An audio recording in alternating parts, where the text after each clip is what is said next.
நாட்டில் மீண்டும் பணவீக்கம் அதிகரிக்கும், பொருட்களுக்கான தேவைகள் அதிகரிக்கும், பொருட்களோட விலை கூட அதிகரிப்பதற்கான வாய்ப்புகள் எதிர்காலத்தில் இருப்பதாக சாதாரணமாக எதிர்க்கட்சி தலைவரோ எதிர்க்கட்சி பாராளுமன்ற உறுப்பினர்களோ சொல்லவில்லை. நாட்டின் ஜனாதிபதி நிதி அமைச்சர் அனுரகுமார திசாநாயக்க சொல்லியிருக்கிறார். நேற்று அதுவும் பாராளுமன்றத்தில் வைத்து சொல்லியிருக்கிறார். இது ஒரு சிந்திக்க வேண்டிய ஒரு விஷயமாக இப்போ மாறியிருக்கிறது மட்டுமில்லாமல் மக்களுக்கு கிட்டத்தட்ட ஒரு பயத்தை திரும்ப கொண்டு வரக்கூடிய வாய்ப்புகளும் இருக்கிறது. இது தொடர்பாக பார்ப்போம். நேற்று வெள்ளிக்கிழமை இந்த அரசாங்கத்தினால் உங்களுக்கு தெரிஞ்சிருக்கும் 500 பில்லியன் ரூபாவை இந்த பட்ஜெட்டில் ஒரு குறை நிரப்பு பிரேரணையாகி தித்வா புயலினால் பாதிக்கப்பட்ட மக்களுக்கு நிவாரணங்களை வழங்கும் நோக்கத்துடன் அரசாங்கத்திற்கு அதை செலவு செய்வதற்கான ஒரு அனுமதியை பெற்றுக்கொள்வதற்காக பாராளுமன்றத்தின் ஊடாக இது சமர்ப்பிக்கப்பட்டிருந்தது. இது தொடர்பாக ஒரு விளக்கம் அளிக்கும் வகையில் ஒரு நிதியமைச்சர் என்ற ரீதியில் ஜனாதிபதி நேற்று வெள்ளிக்கிழமை பாராளுமன்றத்துக்கு விஜயம் செய்திருந்தார். இதன் போதே அவர் சில முக்கியமான விஷயங்களை சொல்லியிருந்தார். அதிலே மிக முக்கியமான விஷயம்தான் இந்த விஷயம். அதாவது එළිය සංවාදයක් තිබෙනවා මේ බිලියන 500 හේතු කොටගෙන ආර්ථිකය කඩා වැටෙනවා කියලා අප්‍රේල් වෙනකොට. The fear-mongering rumor mill is at work, saying that the economy will crash by next April as a result of this 500 billion supplementary estimate.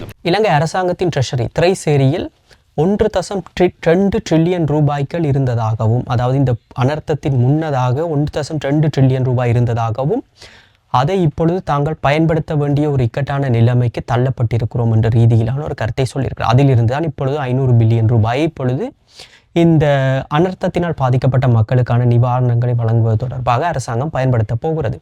இதன் காரணமாக இப்பொழுது எதிர்காலத்தில் 500 பில்லியன் ஒரு மிகப்பெரிய பணமானது நாட்டிலே ஒரு எக்கனாமிக்கல் ஒரு சொசைட்டியினிட சர்க்குலேஷனுக்கு விடும் பொழுது பொருட்களுக்கான தேவைகள் அதிகரிக்கும். இதுதான் இப்பொழுது பணவீக்கத்திற்கான ஒரு வாய்ப்பை ஏற்படுத்த போகிறது எதிர்காலத்தில் என்பது அனுரகுமார திசாநாயக்க ஒரு பொருளாதாரத்தை அறிந்தவர் என்ற ரீதியிலும் இது ஒரு சாதாரணமாக ஒரு மணி சைக்கிள், அதாவது ஒரு பண சுழற்சி எப்படி நடைபெறும் என்பதை சாதாரணமாக அறிந்தவர்கள் கூட தெரிந்திருக்கும். அதிகமாக பணம் இருக்கும் பொழுது பொருட்களை வாங்கும் அந்த கொள்வனவு செய்யும் திறன் மக்களுக்கு அதிகரிக்கும் என்பதனால் பொருட்களுக்கான டிமாண்ட் கூடுவதால் விலை எப்படியும் அதிகரிக்கும். இதுதான் இந்த இன்ஃப்ளேஷனுக்கான காரணம்.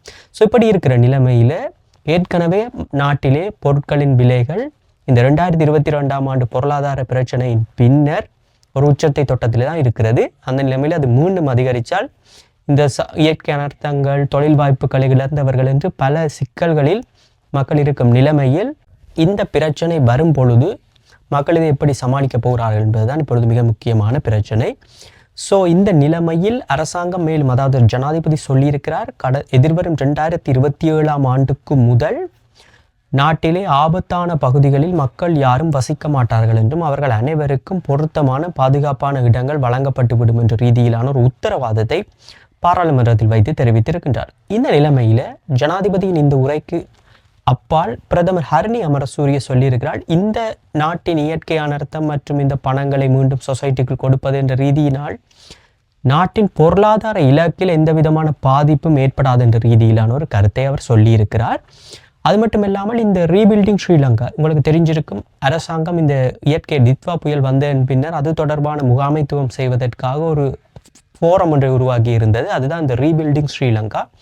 அதற்கு இதுவரையில் 4000க்கும் அதிகமான மில்லியன் ரூபாய்கள் கிடைக்கப்பட்டுள்ளதாகவும் அதிலும் குறிப்பாக வெளிநாடுகளிலிருந்து 6 மில்லியன் அமெரிக்க டாலர்கள் வந்திருப்பதாக உத்தியோகபூர்வமாக அறிவிக்கப்பட்டிருக்கிறது. மிகப்பெரிய ஒரு பணத்தொகை ஒன்று நன்கொடையாக அரசாங்கத்திற்கு கிடைக்கப்பெற்றிருக்கிறது. அதை அரசாங்கம் இந்த மக்களுக்கு தேவையான அத்தியாவசியம் உடனடி தேவைகள் என்று மிக முக்கியமான விடயங்களுக்காக பயன்படுத்துவதற்காகத்தான் இந்த ரீபில்டிங் ஸ்ரீலங்கான்ற ஒரு திட்டத்தை உருவாக்கியிருந்தது.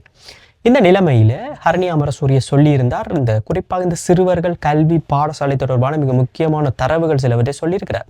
குறிப்பாக இந்த தித்வா புயலினால் 1282 பாடசாலைகள் நேரடியாக பாதிக்கப்பட்டிருப்பதாகவும் அதிலே தற்பொழுது வரை 666 பாடசாலைகளை மாத்திரம்தான் திறப்பதற்கு தங்களால் முடிந்துள்ளதாக சொல்லியிருக்கிறார். கிட்டத்தட்ட 50% அதிகமான பாடசாலைகள், இந்த பாதிக்கப்பட்ட பாடசாலைகள் இன்னும் திறக்கப்படாமல் இருக்கிறது.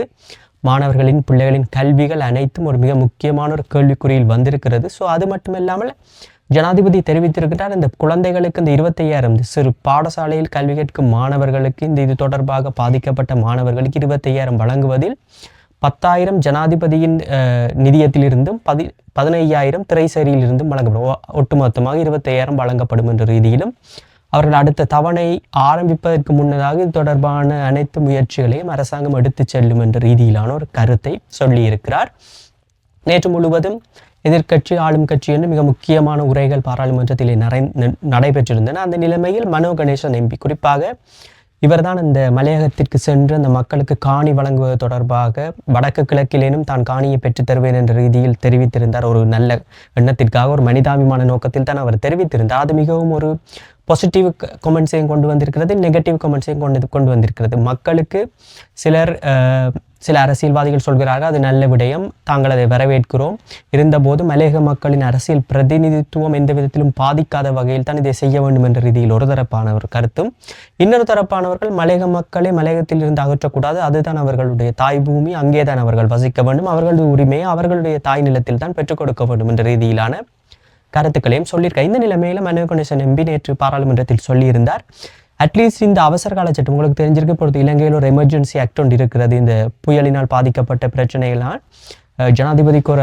உச்ச அதிகாரம் ஒன்று வழங்கப்பட்டிருக்கிறது அவசரகால சட்டத்தின் மூலம். அட்லீஸ்ட் இந்த அவசரகால சட்டத்தை பயன்படுத்தியாவது தேவையான இடங்களில் காணிகளை சுவீகரித்து மக்களுக்கு கொடுக்க வேண்டும் என்ற ரீதியிலான ஒரு கோரிக்கையை வைத்திருக்கிறோம். உங்களுக்கு தெரிஞ்சிருக்கும், அரசாங்கம் ஜனாதிபதி நினைத்தால் அதை செய்யலாம், ஆனால் இப்பொழுது காணியை தேடி கண்டுபிடிப்பதுதான் இப்பொழுது மிக முக்கியமான பிரச்சனையாக இருக்கிறது. அது மட்டுமில்லாமல் பாதுகாப்பான இடமாகவும் இருக்க வேண்டும், மக்களுக்கு எந்த தொழில் அவர்களுடைய தொழில் தொடங்குவதற்கும் அவர்களுடைய வாழ்வாதாரத்துக்கு ஏற்ற இடமாகவும் இருக்க வேண்டும் என்று மிக முக்கியமான பிரச்சனைகள் இருக்கிறது.